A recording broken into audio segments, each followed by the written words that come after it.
The most severe warning the FDA can issue now applies to a popular asthma medication, and a local mother's grief helped make that happen. Fox 23 told you the FDA is requiring a black box warning on Singulair or Montelukast after being linked to severe psychiatric reactions. In a Fox 23 investigation, Lynn Casey joins us now with the devastating effect the drug had on a local family and how they worked to join the fight to get the warning out. Lynn. This young man you see right behind me here is 17-year-old Isaiah Fielder.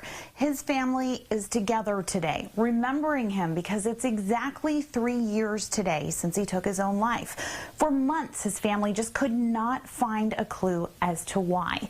Then they learned about the link between asthma drug Montelukast and what the FDA calls neuropsychiatric events.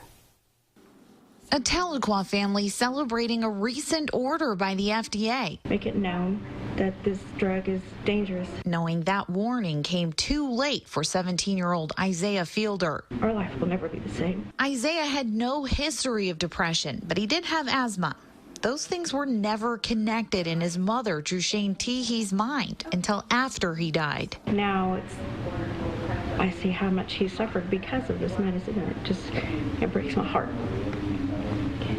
He suffered in silence, not a word to family or friends about feeling depressed while he was taking Singulair, the brand name for Montelukast for asthma. And then on Saturday morning, he took his life.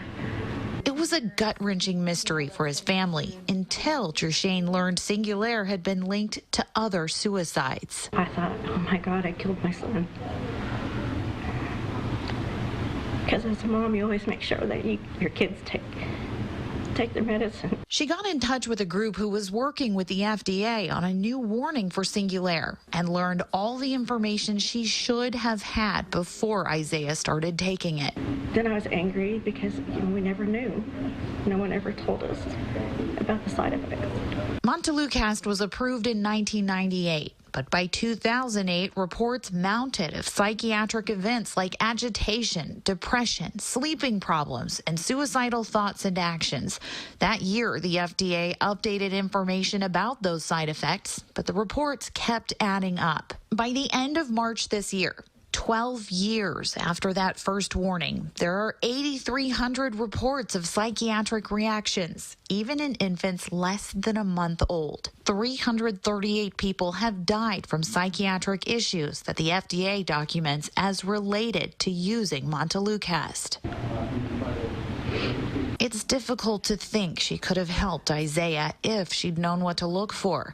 But the FDA says many providers don't even know the risks. So Drushane went to Washington to talk with the FDA. Isaiah's case was one they reviewed before making the decision to require the black box warnings, the most severe warning they can issue. This black box warning will definitely make a difference. The FDA also said Montelukast should now only be used for patients who have not responded to other treatments or can't tolerate them. A fitting end to a mission for this mom of a young man who wanted to be a doctor. I always knew Isaiah would be changing lives and helping save people, but I just thought that he'd be here to see it. Now, I want to show you this from my laptop right here. It's a great tool to look up any of that information for a drug you might be considering taking. Now, this right here is the FDA's Adverse Events Reporting System. You can look up the medications by name. You'll see all the reported side effects that people are having, even if the FDA hasn't issued a black box warning for something serious. You can see if there have been issues like mental health side effects, even if it's led to deaths. We have the link to this on this story on Fox23.com. Reporting live in Broken Arrow, covering news that matters, I'm Lynn Casey, Fox 23.